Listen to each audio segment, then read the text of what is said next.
하나님께서 오늘 제게 주신 말씀 민수기 13장 30절로 33절 말씀인데요. 같이 읽어보겠습니다.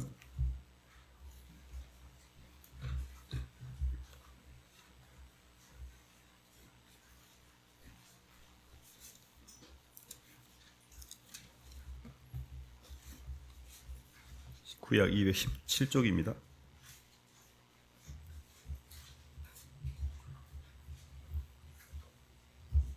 갈렙이 모세 앞에서 찾으셨으면 한 목소리 읽어보겠습니다. 시작. 갈렙이 모세 앞에서 백성을 조용하게 하고 이르되 우리가 곧 올라가서 그 땅을 치하자 능히 이기리라 하나 그와 함께 올라갔던 사람들은 이르되 우리는 능히 올라가서 그 백성을 치지 못하리라.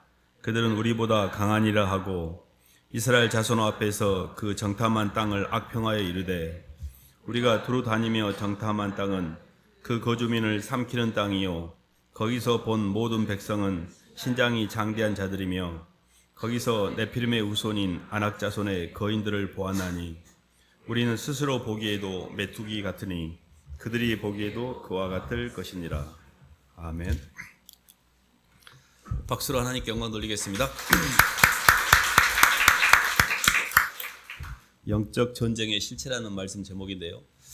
저희들이 읽고 있는 본문 말씀은 이제 민수기 말씀인데 드디어 이스라엘 백성들이 이제 시내산에서 머물다가 1년여 동안 머물다가 가네스 바네아라는 지역으로 이제 이동하기 전에 일종의 이제 인구 조사를 하고 지금은 이제 가네스 바네아에 이제 도착해 가지고 각 부족 12부족의 족장들을 한 명씩 선발해 가지고 정탐꾼을 보내거든요. 그래서 12명의 정탐꾼이 정탐을 하고 나서 이렇게 40일 동안의 정탐을 한 다음에 와서 정탐 보고를 하는 내용이 오늘 본문 말씀인데 10명의 정탐꾼들은 악평하여 그들이 땅은 굉장히 비옥한 게 맞는데 거기에 산지에 사는 그 백성들의 그 기골이 장대하고 그들은 네피림의 후손인 아낙 자손이기 때문에 우리는 그들이 보기에도 우리는 메뚜기 같고 그들이 보기에도 그러할 거다. 그래서 이걸 우리가 보통 메뚜기 의식이라고 그러거든요. 메뚜기라는 내가 메뚜기라는 이 의식을 가지고 있었고 반면에 갈렙과 여호수아는 14장에 보면 14장 9절에 그런 말이 나오는데요. 그들의 주권자는 그들에서 이미 떠났고 그들은 하나님 우리에게 붙이신 사람이기 때문에 우리는 올라가서 치야 된다. 그들은 우리의 밥이다. 이렇게 표현합니다. 개혁 한글에는 이제 요즘에 개혁 개정에는 먹이라고 표현하고 있는데 옛날에 개혁 한글에로 보면 먹이가 아니라 밥이라고 이야기합니다. 그래서 어떤 똑같은 상황에 대해서 정탐보고를 하는데 한 사람은 두 사람은 그거를 취해야 될 내가 내 먹이에 불과한 밥이라고 보고 있고 나머지 10명은 그들이 너무 커서 우리는 그들에 비하면 우리는 메뚜기 같은 존재다 해서 메뚜기 의식과 이 밥 의식이라는 이 두 개의 의식이 충돌하고 있는 지점이 사실은 영적 전쟁의 실체거든요. 사실 이 부분을 조금 우리가 잘 이해를 해야 되는데요. 성경 전체는 하나님의 사랑의 표현입니다. 하나님께서 천지를 창조하시고 에덴 동산에 선악과를 이렇게 선악과와 생명과를 두셨잖아요. 이 지점부터 영적 전쟁이 시작이 되는데요. 선악과라는 게 어떤 개념이냐면 동산의 모든 나무는 너희가 임의로 치야되 선악을 알게 하는 나무를 먹는 날에는 정령 죽으리라 그랬잖아요. 이 말인즉슨 하나님이 창조주이고 너희는 피조물이라는 위치를 맞추신 거거든요. 성경 전체를 관통하고 있는 주제 중에 하나가 누가 왕이냐라는 개념입니다. 누가 왕이냐. 그래서 에덴 동산에서 하나님이 왕이다라는 걸 선포하는 게 선악과는 먹으면 안 된다 이거였어요. 근데 이 사람이 선악과를 취했다는 말은 무슨 의미냐면 내가 왕이 되겠다는 뜻이에요. 하나님 필요 없고 내가 왕이다는 뜻이에요. 그래서 일생 동안 내가 왕이 되어 살고 있는 마귀의 세력과 하나님을 왕으로 삼는 하나님 민족, 하나님을 믿는 하나님 백성의 이 의식이 충돌하고 있어요. 세상 나라와 하나님 나라가 충돌하고 있습니다.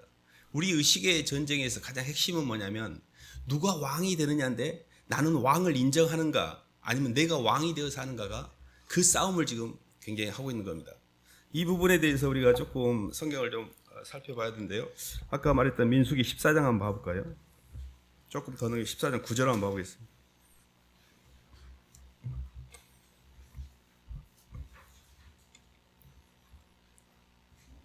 다만 14장 9절입니다. 다만 여호와를 시작. 다만 여호와를 거역하지는 말라. 또 그 땅 백성을 두려워하지 말라. 그들은 우리의 먹이라. 그들의 보호자는 그들에게서 떠났고 여호와는 우리와 함께 하시느니라. 그들을 두려워하지 말라 하나. 네, 거기까지 읽겠습니다. 하나님이 우리에게 이렇게 창조를 할 때 우리에게 주시고자 했던 게 두 가지 생명이었습니다. 하나는 이렇게 물질적인 생명, 몸이라고 하는 물질적 생명이었고, 더 중요한 게 하나 있었는데 그게 영적인 생명이었습니다. 영적인 생명이라는 게 아는 세계에 하나님의 사랑, 하나님의 충만의 영이 임재가 되어서 밖의 세계를 다스릴 수 있는 안과 밖의 균형을 맞추는, 이게 왕의 권세였거든요. 근데 선악과를 취했다는 말은 왕권에, 내가 왕이 됨으로 말미암아 왕권을 인정하는 존재가 사라져버린 겁니다. 소위 말해서 나보다 더 높은 존재가 없는 거예요. 우리 인생의 모든 고통의 뿌리는 내가 왕이 되어 살기 때문에 그렇습니다. 나보다 더 높은 존재의 왕을 내 안에 품고 있을 때만이 바깥 세계를 다스릴 수가 있어요. 이게 왕의 권세예요. 근데 선악과는 뭐냐면 눈이 밝아져서 내 모든 필요가 밖에 있다고 보는 겁니다. 그래서 밖에 있는 게 뭐냐면 물질과 사람이에요. 물질 환경을 탐욕이라고 그러고 사람 환경을 음란이라고, 내가 왕이 된 것을 교만이라고 그래요. 아무리 세상 사람들이 바깥에서 발부둥 치면서 그걸 예쁘게 포장지를 씌워도 결국은 돈과 사람과 나밖에 없어요. 이거를 위해서 움직이는 게 세상 나라예요. 근데 하나님 나라는 하나님의 주권을 인정하고, 하나님 나라는 하나님의 주권을 인정한다는 게 나보다 더 높은 존재인 창조주와 피조물의 이 관계를 그대로 우리가 유지를 하고 있는 거거든요. 이것이 현대사회에서 어떻게 지금 충돌하고 있냐면 히브리적 사고와 헬라적 사고가 있습니다. 히브리적 사고는 하나님이 모든 우주의 중심이고 우리는 그 하나님의 피조물로서의 관계를 설정하는 게 이게 히브리적 사고예요. 헬라적 사고는 뭐냐면 내가 대장인 거예요. 이게 모든 종교도 내가 필요해서 만든 것이고 신도 내가 필요해서 만든 것이고 나보다 더 높은 존재는 없어요. 이 헬라적 사고를 우리가 못 벗어나고 있어요. 이걸 우리가 자의식, 환경의식이라고 그러고 하나님 중심으로 하는 걸 신의식이라고 그래요. 이 의식의 대결이 오랜 세월 동안에 지금까지 진행이 되었습니다. 중요한 거는 가인 계열, 하나님을 떠난 니므롯과 네피림이라고 말하는 야낙자손들, 이게 세상 백성이고 세상 백성의 왕들이거든요. 이 가인 계열과 예수님의 하나님의 말씀을 따라 아담 이후에, 아담이 죽고 나서 셋이 이제 그 계열을 잇거든요. 셋 다음에 그 다음에 중간에 에녹이 나오고 노아가 나오고, 노아의 세 자녀 중에 셈과 함과 야벳 중에 셈 족속 통해서 아브라함으로 그 계보가 이어지는 게 이게 하나님 백성의 계열이에요. 근데 이게 가인 계열과 셋 계열은 섞일 수가 없어요. 분명히 하나가 하나를 정복해야 돼요. 우리는 하나님 백성이면 세상 거를 정복해야 되고, 세상 백성은 끊임없이 우리 속에 하나님 백성의 흔적을 지우려고 하는 이 영적 전쟁이 지금까지도 지루하게 있고, 현재 이스라엘과 이란의 충돌도 큰 흐름으로 보면 그 연장선상이라고 보시면 됩니다. 이렇듯이 우리는 그냥 이렇게 살아가고 있는 것 같지만 굉장히 치열하게 영적 전쟁을 치르고 있는 거거든요. 근데 내가 하나님의 백성인지 세상 백성인지 아이덴티티가 분명하지 않아요. 이 싸우는 이 게임이 어디로 가야 될지도 방향을 못 잡고 있고, 지금 내가 어디서 떨어졌으면 어디를 향해 가야 될지도 모르고 살고 있는 겁니다. 이 부분을 우리가 해결하기 위해서 좀 저희들이 가야 될 방향인데요. 민수기 다시 한번 봐볼까요? 민수기 6장 한번 봐보겠습니다. 민수기 11장 먼저 한번 보겠습니다. 11장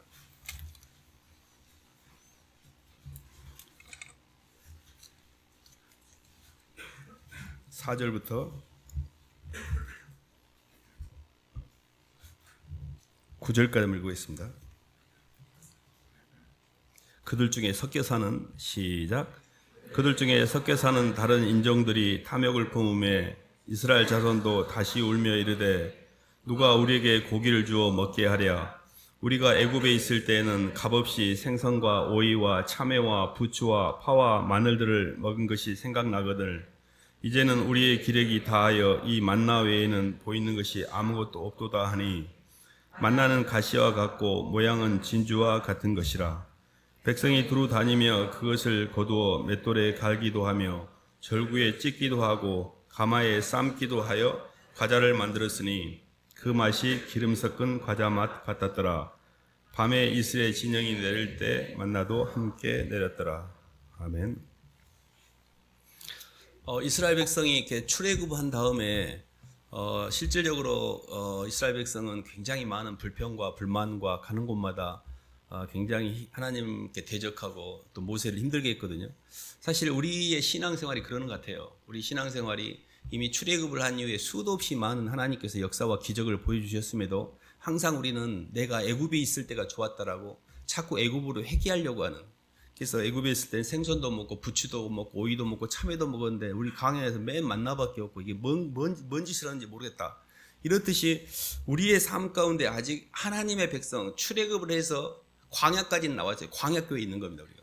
그러면 가나안 땅까지 들어가야 되는데 가나안 땅에 들어가기 위해서는 광야에서 줄이고 낮아져서 내 겉사람이라는 하나님 백성의 백성됨을 인정해야 되거든요. 근데 그 부분이 지금 우리가 좀 안 되고 있어서 이렇게 막 뒤로 회귀하려는 그런 말을 하고 있는 거거든요. 성경 전체의 주제가 하나님 나라라고 있잖아요. 그럼 하나님 나라라는 개념 자체가 이렇게 됩니다. 백성이 있어야 하나님 나라가 되잖아요. 그래서 하나님께서 요셉을 먼저 애굽에 보내서 당시에 그 이스라엘의 12부족의 그 백성을 출애굽할 때 인구가 60만 명 정도 됩니다. 60만 인구 1차, 2차 이번에 민수기가 민수 백성이 수라는 뜻이잖아요. 1차 인구조사, 2차 인구조사 두 번을 하거든요. 그래서 시내산에서 한 번 하고 모압 평지에서 한 번 합니다. 시내산에서 1차 기수할 때 이 두 번 다 거의 60만 몇 명 돼요. 60만 뒤로. 60만인데 그거는 20세 이상의 장정을 센 수이고 실제는 4 정도 곱하면 됩니다. 200만에서 250만 명 정도를 예측을 합니다. 근데 이스라엘 백성이 이렇게 모든 백성을 출애굽을 할 때 그 애굽에서 잘 보호해 가지고 국민을 만든 거예요. 국민은 만들어졌어요. 근데 이스라엘 백성이 광야에 와가지고 하나님 백성의 아이덴티티를 가지려면 하나님 백성의 의식을 가져야 되는데 이게 또 온통 환경 의식밖에 없는 거예요. 맨 먹는 이야기만 하고 맨 물 주라 그러고 맨 돈 이야기만 하고 맨 사람들과 싸우고 모세가 얻기만 하면 가서 우상 만들고 이게 맨 자기밖에 없는 거예요. 어디에도 하나님 백성이라는 의식을 찾아볼 수가 없었어요. 그래서 오랫동안 모세가 견디면서 그들을 계속 하나님의 말씀을 가르치고 십계명을 만들고 율법을 만들고 그들을 하나님 나라를 갈 수 있는 의식으로 만드는 것을 주권을 만드는 과정이라 해요. 주권이라는 게 뭔가 하니 내 안에 통치권자는 하나님이라는 개념을 만드는 거예요. 이게 전혀 없는 거예요, 사람들이. 교회를 다니는데 내 인생의 주제는 예수님이고 예수님이 내 인생의 통치권자라는 개념이 없는 사람은 아직 예수님 모르는 거예요. 그냥 그는 종교인이지 그것은 전혀 예수하고 상관없는 사람이에요. 우리는 하나님 백성이고 예수 그리스도의 제자들이고 하나님이 우리를 택하셔서 하나님 백성으로 부르신 하늘에 속한 교회가 우리 자신이기 때문에 이 부분에 대한 아이덴티티를 분명하게 해야 됩니다. 근데 이 부분이 백성을 만드는 과정 그리고 여호수아를 필두로 해가지고 가나안 땅에 들어가서 뭘 만들어요? 마지막에 땅을 만들잖아요. 국민, 주권, 땅 이 세 개가 이게 일종의 하나님 나라의 필수 요건이잖아요. 이게 지금 하나님 나라를 만드는 여정이에요, 지금 현재는. 그리고 나서 이제 우리가 아는 열왕기라든지 사무엘상하 여기에는 하나님 나라의 흥망성쇠. 그리고 이제 사복음서는 이 땅에 임한 하나님 나라. 그리고 복음서의 서신서는 새로운 하나님 나라의 모델인 교회. 그리고 계시록은 영광 중에 임할 하나님 나라가 예루살렘. 다 하나님 나라는 개념이에요. 근데 하나님 나라의 중에 내 자신을 봐보세요. 내 몸이 하나님 나라예요. 그러면 내가 주권을 인정하고 있나? 이 주권을 인정하는 게 내 안에 하나님의 통치권이 들어오는 게 주권을 인정하는 거예요. 그래서 성경에 뭐라고 얘기하냐면 내가 성령을 힘입어 귀신을 쫓아내는 거면 하나님 나라가 내게 임했다고 했잖아요. 하나님의 성령의 통치권이 내게 들어오면 하나님의 성령의 충만을 통해 내 안에 있는 마귀들이 쫓겨나가. 이 영적 전쟁에서 그동안에 계속 세상에서 봐보세요. 메뚜기가 뭐예요? 메뚜기는 매일 환경의식이에요. 마귀가 선악과를 따먹으면 모든 게 내게 필요한 게 밖에 있는 거예요. 눈이 밝아져서 밖으로 향하는 거예요. 그게 물질과 사람이야. 그럼 보이는 물질과 환경보다 더 높은 차원의 것이 있어야만 내가 그게 휘둘리지 않는데 그게 없으니까 계속 끌리는 거예요. 이거를 성경은 두려움이라고 이야기하고 있거든요. 한 말씀 찾아보고 넘어갈까요?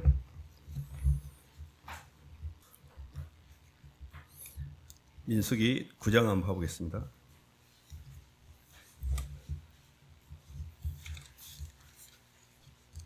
15절부터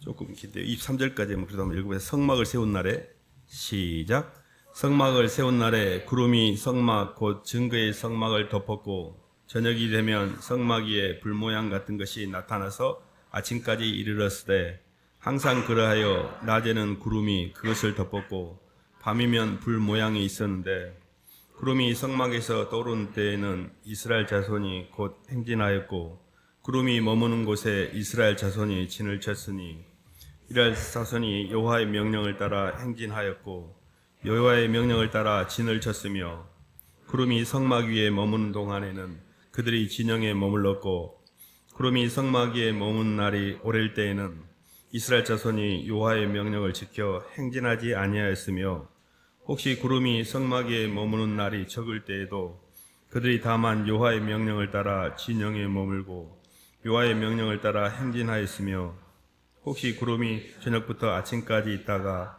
아침에 그 구름이 떠오를 때에는 그들이 행진하였고 구름이 밤낮 있다가 떠오르면 곧 행진하였으며 한 달이든지 1년이든지 구름이 성막 위에 머물러 있을 동안에는 이스라엘 자손이 진영에 머물고 행진하지 아니하다가 떠오르면 행진하였으니 곧 그들이 여호와의 명령을 따라 진을 치며 여호와의 명령을 따라 행진하고 또 모세를 통하여 이르신 여호와의 명령을 따라 여호와의 직임을 지켰더라. 아멘. 이게 이제 이스라엘 백성이 이렇게 하나님의 인도를 받는 말씀인데요. 구름 기둥과 불 기둥을 따라서 구름 기둥이 이렇게 하루든 이틀이든 1년이든 움직이지 않으면 그대로 있고 움직이면, 그래서 하나님의 백성은 하나님의 통치권을 받는 존재이기 때문에 하나님의 말씀을 따라 움직이는 것이 하나님 백성의 삶이거든요. 사실 지적으로 보면 우리 안에 하나님의 주권을 인정하지 못하는 하나님의 신의식의 결핍, 성경에 보면 이렇게 우리의 창조 자체를 현재 보면 이제 두 가지 아까 생명을 말씀드렸는데 미완성으로 봅니다. 미완성. 우리 안에 겉생명은 만들어졌지만 아직 속생명이 온전히 들어오지 못해서 창조가 미완성이기 때문에 밖을세계 이렇게 계속 끌려가는 거거든요. 근데 하나님의 생명을 우리에게 전해주러 오신 그 속생명을 내가 받을 수만 있다면 내 안이 열리게 돼요. 이 안이 열리면 내가 수고하고 애쓰는 게 아니에요.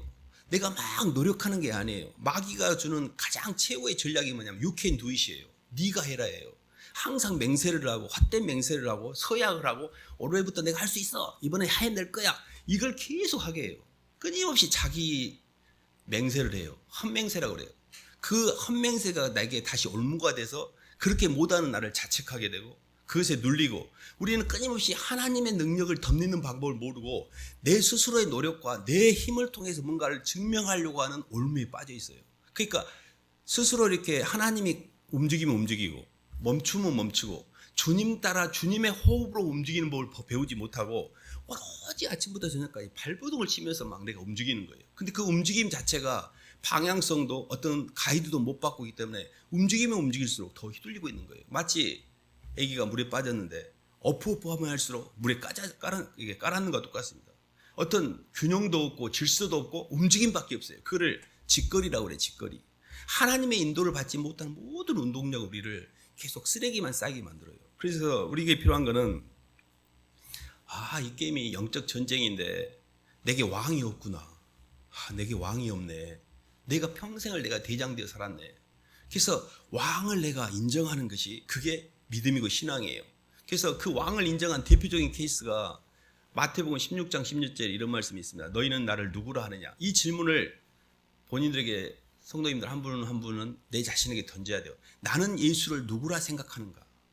이 부분이 굉장히 중요한 질문이에요. 4대 성인 중에 한 명인가? 나하고 아무 상관이 없는데 괜히 십자가에서 죽고 나서 나한테 덤태기 씌우는 이런 느낌? 이게 아니에요. 주는 그리스도시요 살아계신 하나님의 아들이라는 것이 내 삶의 주권자라고 인정하는 고백이에요. 주님이 제 인생의 왕입니다라는 고백이 이게. 내 인생의 왕이 누구냐라는 이 주제를 꼭 푸셔야 돼요. 나는 내 인생의 왕이 있는가? 예수님이 내 인생의 왕이면 교회는 그의 몸이니 만물을 충만케 한 자 충만해서 교회가 그의 몸이라는 것은 예수님을 머리로 인정한다는 뜻이에요. 예수님이 머리이기 때문에 머리로부터 내 모든 몸이 상합되고 연합돼서 연결돼서 이 의식이 나를 통해 흐르잖아요. 그래서 예수님만 내게 왕이 되고 예수님이 내 안에 중심이 들어온 순간에 완전히 이 땅에 모든 묶인 게 다 풀려요. 예수님 안에서 용서받지 못할 죄가 없고 예수님 안에서 고치지 못할 죄가 없고 열방이 세상의 모든 사람들이 그렇게 노력해도 해결되지 않았던 게 교회를 통해서 완성이 되거든요. 예수님 안에는 신성의 모든 충만 육체로 가시고 우리도 그 예수님 안에서 충만하게 돼요. 내가 노력하는 게 아니에요. 내가 막 발부둥 치는 게 아니에요. 나는 예수님을 왕으로만 인정하기면 돼요. 예수님이 내 인생의 왕입니다. 주는 그리스도시요 살아계신 하나님의 아들이며 저는 주님의 자녀입니다라는 이 소속감을 분명하게 하셔야 돼요. 이게 영적 전쟁의 실체예요. 근데 우리는 끊임없이 지금도 선악과를 따먹고 왕은 무슨 왕? 내가 왕이지. 내 주먹을 믿지. 나보다 더 센 놈은 없어. 다 이렇게 살고 있어요. 말은 예수님을 이야기하지만 실제 내 삶 가운데 예수님이 내 인생의 왕이신가? 유대인의 왕으로 오신 예수님, 내 인생의 주인으로 오신 주님, 그거를 인정하는 그를 로드십이라고 그래요. 그 로드십이 안 잡히면 나는 세상 백성이에요. 그래서 나는 죽었다 깨나도 하나님 백성이고 예수님은 내 주님이시고 나를 위해서 십자가에 죽으신 내 주 예수 그리스도를 진심으로 내 마음 가운데 받아들이고 그분을 내 주님으로 고백하는 사람들이 그게 하나님의 자녀이고 예수님을 믿는 그리스도인이라고 그래요. 그를. 그래서 크리스찬이라고 하는 것은 예수님을 표현한 사람들입니다. 예수님이 머리이기 때문에 나는 예수님을 드러낼 수밖에 없어요. 그래서 첫 번째가 누가 왕이냐라는 이 게임에 있어서 우리가 그 소속감을 저희가 분명하게 해야 될 것 같고요. 말씀 더 찾아보면 누가복음 9장 한번 봐보겠습니다.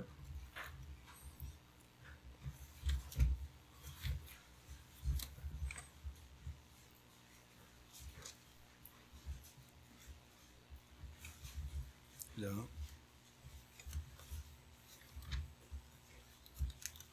23절 한번 보겠습니다.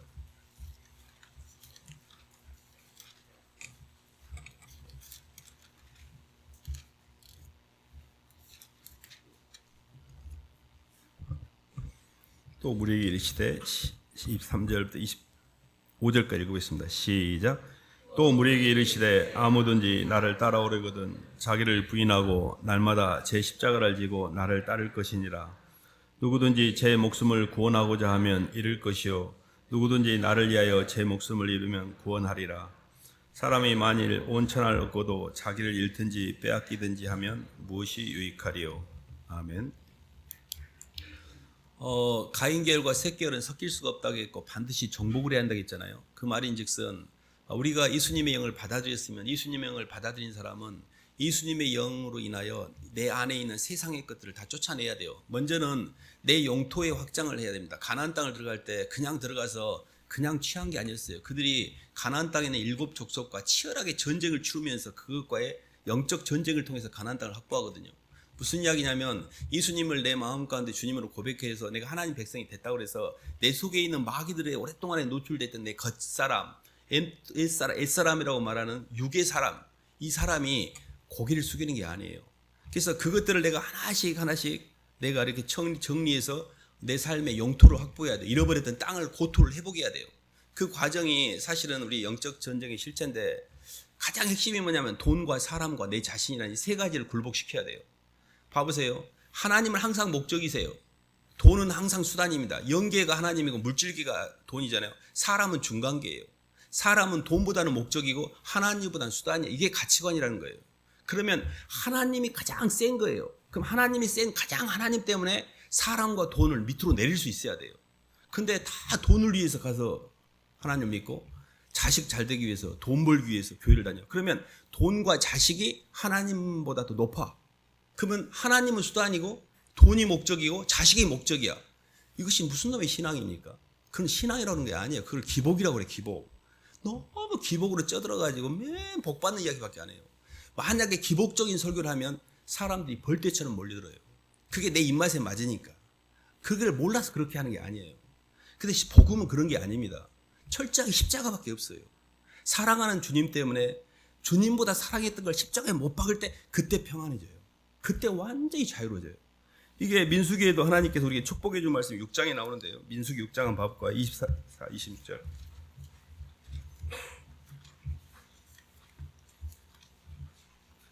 6장 24절 26절입니다.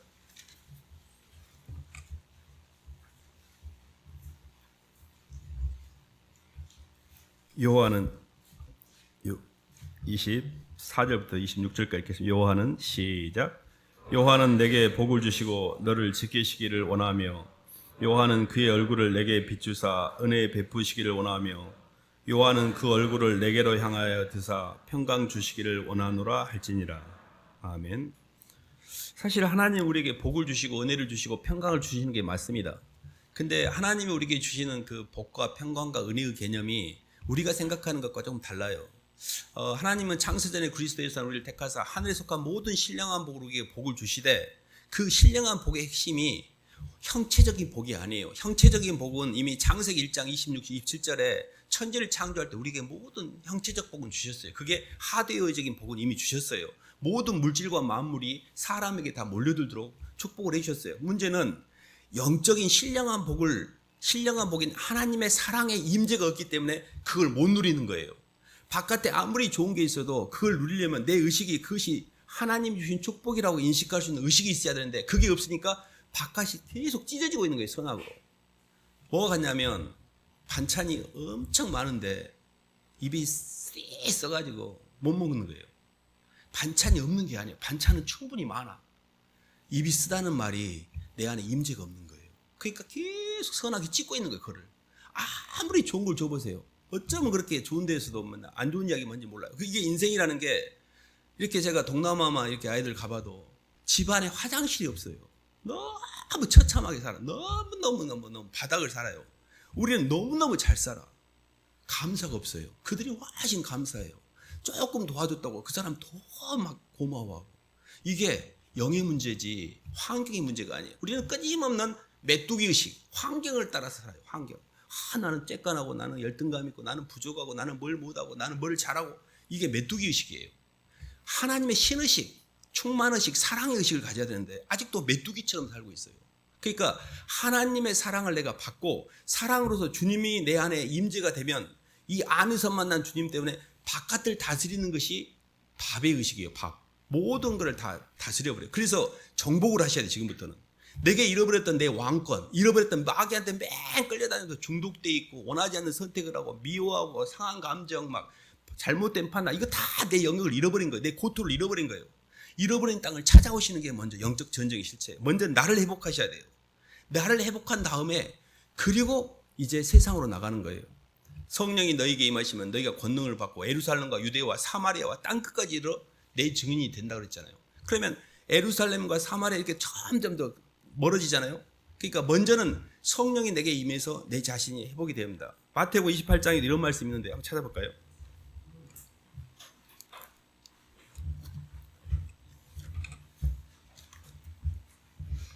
(19, 20절입니다) 마태복음 28장.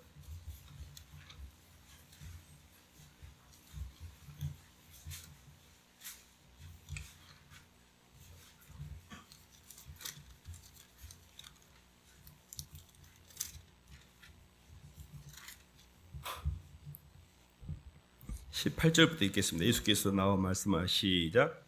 예수께서 나와 말씀하여 이르시되 하늘과 땅의 모든 권세를 내게 주셨으니 그러므로 너희는 가서 모든 족속을 제사삼아 아버지와 아들과 성령의 이름으로 세례를 베풀고 내가 너희에게 부은 바 모든 것을 가르쳐 지키게 하라.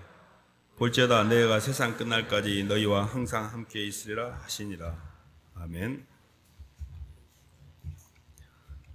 사실은 이제 이게 주님의 지상 명령인데요. 너희는 가서 모든 족속으로 제자를 삼아 아버지와 아들과 성령의 이름을 세례를 주고 또 내가 너희에게 부은 바 모든 것을 가르쳐 지키라 했잖아요. 근데 그 앞에 전제가 뭐였냐면 하늘과 땅의 모든 권세를 내게 주셨으니, 이 말이거든요. 하늘과 땅의 모든 권세가 이미 우리한테 와 있습니다. 예수님을 믿는 사람들은 주님이 하신 일을 할 수가 있고 주님보다 더 큰 일을 한다는 말이 내가 하는 게 아니에요. 성령이 하시는 거예요. 그러니까 나의 속에 하나님의 영이 흐르는 통로로서, 나는 통로로서만 존재하는 거예요. 영이 흐르는 통로거든요, 사람은.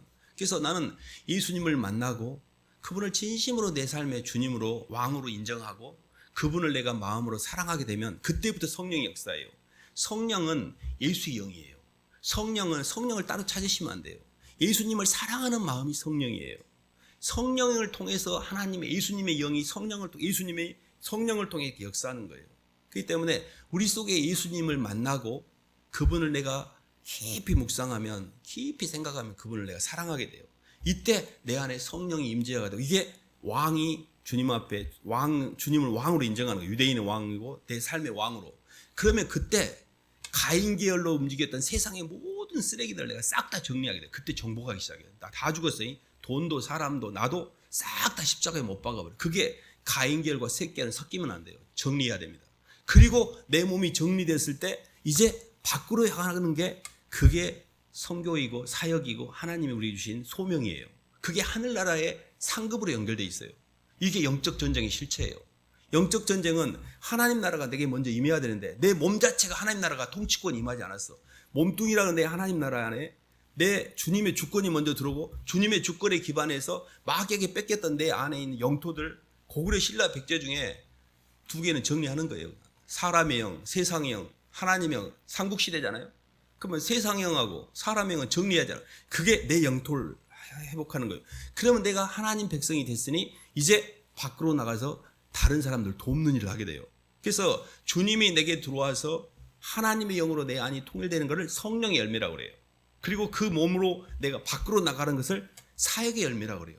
마지막 단계는, 영적 전쟁의 마지막 힘은 열매로 나타나요. 내 인생에 예수 그리스도를 통한 삶의 변화가 있는가? 저는 많은 사람들을 이렇게 도와봤는데 결론이 뭐냐면 사람같이 안 변한 게 없어요. 진짜 사람같이 힘든 게 없어요. 진짜 아무리 가르쳐도 진짜 안 변해. 저도 진짜 그랬던 것 같아요. 다른 분을 말하는 게 아니라 저도 진짜 안 변했던 것 같아요. 근데 사람이 변합니다. 변하는 게 이 영적인 문제를 정확하게 알고 예수님과 나의 관계를 정확하게 인정을 해야 돼요. 사람이 안 변하는 것은 아직도 자의식, 환경의식 가지고 기복적인 내 삶에 이런 욕망을 품고 내 몸과 손이 나를 위해서 움직이는 것, 이것이 다 기복인데 그것들을 교회에서 건들면은 팔을 떱니다. 팔을 떨어요. 막 건들지 말라고. 근데 우리는 사득없이 건들잖아요. 교만, 음란, 탐욕을 건들잖아요. 그럼 이것들이 처음에는 반발을 해요. 근데 이게 노출이 돼 있기 때문에 눈에 띄게 나타나고 알게 돼요. 아, 내가 완전히 기복적이고 땅의 백성이고 믿음이 하나도 없고 예수님의 애자도 없구나. 이걸 인정하기 시작해야 돼요. 이게 신앙의 시작이에요. 뭘 모르는지를 인정을 해야 배울 거 아니에요. 근데 다 안다고 이야기해. 안다고. 다 안다고. 아무것도 모르디. 그러니까 모르는 걸 인정하는 것이 있을 때 그때부터 알기 시작해요. 아, 나는 진짜 예수를 믿는 게 아니고 종교자아로 살고 있구나.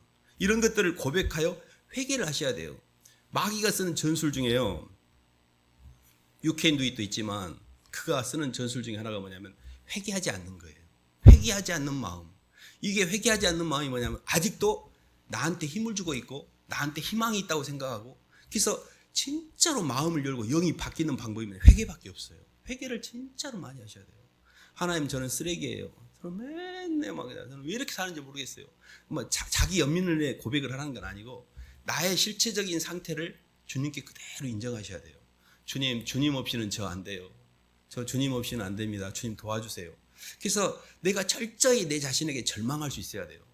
You can do it은 아직 내가 뭘 할 수 있다고 착각하기 때문에 아직 조금 더 가야 돼요. 네가 살만한갑다. 좀 더 기다려야 돼. 근데 진짜로 절망하게 돼요. 너무 내 자신이 힘들다는 걸 느끼게. 그때 주님 앞에 꼬꾸라져요. 그때 회개가 일어나고 그때 성령이 나를 이렇게 통치하게 돼요. 그래서 저희가 이렇게 살아가는 이런 영적 전쟁의 삶이 힘쓰고 애쓰는 게 아니에요. 어떻게 하면 예수님과 플러그인이 됨으로 말미암아 예수님을 통하여 내가 해방이 될 것인가. 우리가 이렇게 출애굽을 해갖고 광야까지 나온 것 같아요.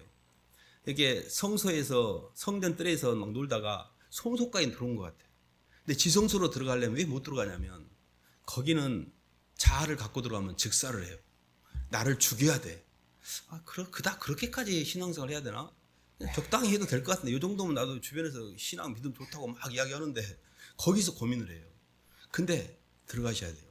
거기에는 칠흑 같은 어둠 가운데 내 자아가 죽게 돼 있어요. 그래서 굉장히 신앙의 그 진수 중에 하나가 뭐냐면 내 자신이 죽는 거예요. 내가 죽어야만 그때부터 하나님이 역사하게 돼요. 근데 내가 살아있기 때문에 옆에 사람을 죽이는 거예요. 그래서 십자가, 예수님과 십자가밖에 없어요. 신앙은 예수님의 사랑을 받아들여서 내가 십자가를 질 때 하나님 나라가 완성이 돼요. 그때 성경의 주제는 하나님 나라입니다. 하나님의 통치권이 내게 들어와서 내 속에 마귀에게 잡혀있던 모든 것들을 다 쫓아내고 그 몸이 이제 주님께 굴복이 되면 이미 하나님 나라가 되게 임한 거예요. 이 하나님 나라가 나를 임하도록 하나님 우리를 창조하셨어요. 그리고 예수님을 보내주셨고 예수님이 십자가에 죽으시고 대속하심으로 성령이 우리에게 오셔서 오순절 때 성령이 우리에게 부어져서 모든 육체에 하나님의 영이 부어집니다. 구약에도 물론 성령이 있었습니다. 구약에도 왕과 제사장, 선지자, 이번에 또 민수기 보면 70인 장로들을 선택할 때 그들에게도 하나님이 성령을 주겠다고 약속을 해요.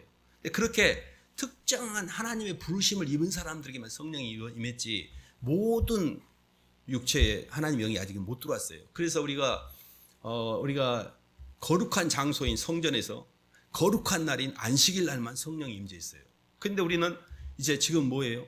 우리 모두에게 어느 순간에든 기도하는 모든 순간엔 두세 사람이 내 이름으로 모인 곳에 나도 그들 중에 있느니라. 어디든 성령이 임재를 해요. 그래서 우리가 이제 솔로몬 성전, 헤롯 성전이라는 성전에 가서 기도하지 않아도 내 몸이 성전이 됐기 때문에 아무데나 두세 사람이 와서 기도를 드리면 그게 예배가 되는 거예요. 그래서 이렇듯이 지금 우리는 완전히 모든 육체에 하나님의 영이 거할 수 있는 은혜의 시대에 살고 있는 거죠. 이게 기가 막힌 겁니다. 그래서 저희들의 삶 가운데 나는 메뚜기 의식으로 살고 있고 환경을 더 중요시하고 있는가, 아니면 주님의 임재의식과 신의식을 통해서 세상을 밥으로 보고 내가 가인계열인 세상을 처리 대상으로 보고 있는가, 이런 부분들하고요. 또 내 안에 세상을 처리하려고 하면 주님보다 나보다 더 사랑하는 주님이 계셔야 되는데 내 속에 주님이 더 선명한가. 그래서 성경에 이제 마지막으로 요한복음 한 말씀 봐볼까요? 요한복음 21장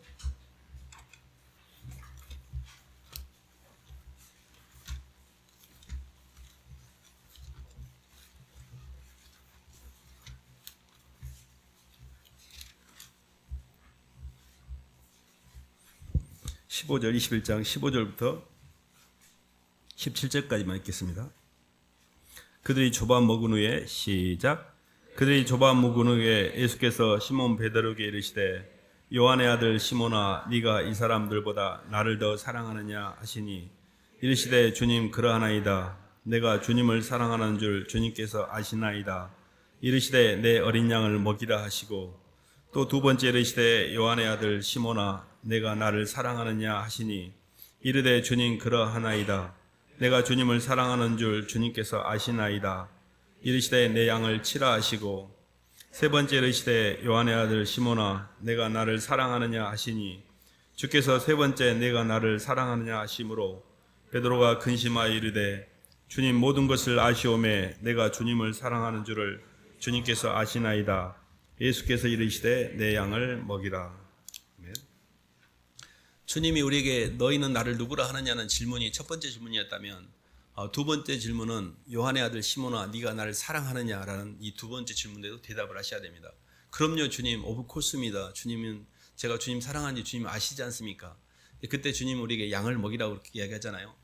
이스라엘이 출애굽을 한 다음에 60만 명이나 되는 광야 1세대가 20살 이상의 사람들은 다 광야에서 뼈를 묻습니다.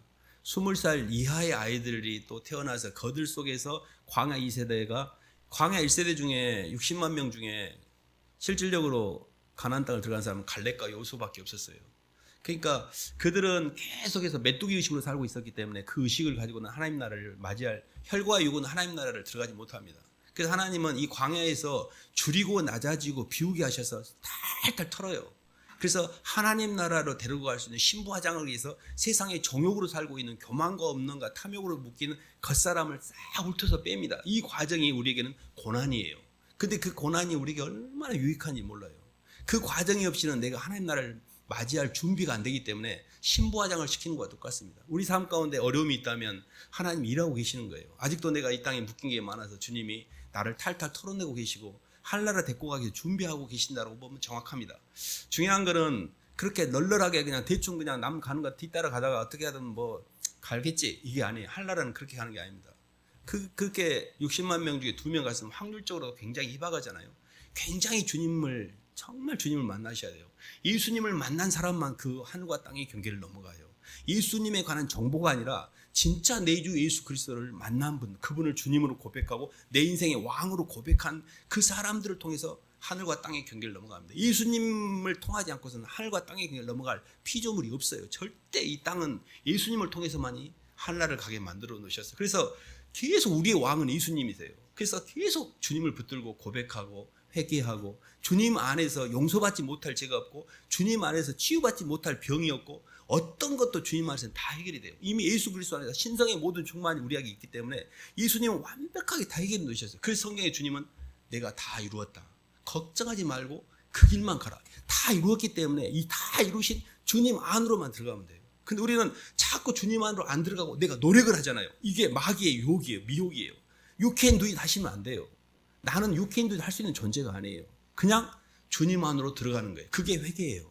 그리고 주님이 주님 되심을 인정하는 거고 그 주님의 사랑을 내가 받아들이는 거고 저도 주님 사랑합니다라고 고백하는 거고 주님 때문에 대가를 치르는 것을 너무 좋아하는 거예요. 주님 이자 갚는 마음으로 이거라도 제가 할 수 있어서 감사해요. 제 남은 생애 동안에 이거라도 할 수 있어서 주님 참만 다행이에요. 이렇게 가는 거예요. 가다 보면요 성령이 막 인을 치워주세요. 확실하다. 네가 잘 가고 있다. 그래서 이스라엘 백성이 이렇게 출애굽해가지고 민수기가 이제 광야의 여정인데 굉장히 많은 우리의 삶과 이렇게 흡사한 부분을 많이 봅니다. 휘둘리기도 하고 불평도 많고. 근데 분명히 갈렙과 여호수아 같은 믿음의 사람들이 있었고 우리는 이제 그 길을 추정하고 있는 사람들이기 때문에 우리도 가나안 땅까지 잘 들어가야 됩니다. 이 길을 잘 걸어가시기를 주님의 이름으로 축원합니다. 하나님 아버지 감사를 드립니다. 하나님 저희가 출애굽에서 이 땅에 광야로 나오긴 했지만 가나안으로 들어갈 준비가 안 돼 있고 아직도 애굽으로 회개하려고 애굽에 있을 때가 좋았다라고 세상을 부러워하는 환경의식, 메뚜기의식으로 많이 살고 있습니다. 주님은 저희에게 하나님의 사랑으로 움직이는 신의식을 부어주고자 하시지만 저희에는 믿음이 없어서 아직도 환경과 싸우고 있는데 주님이 저희가 뒤로 돌아가지 않고 더 이상 노터닝백 하지 않고 주님이 위에서 부르신 부름의 상을 위하여 한 걸음 한 걸음 잘 걸어갈 수 있도록 인도하여 주시옵소서. 예수님 이름으로 기도드립니다.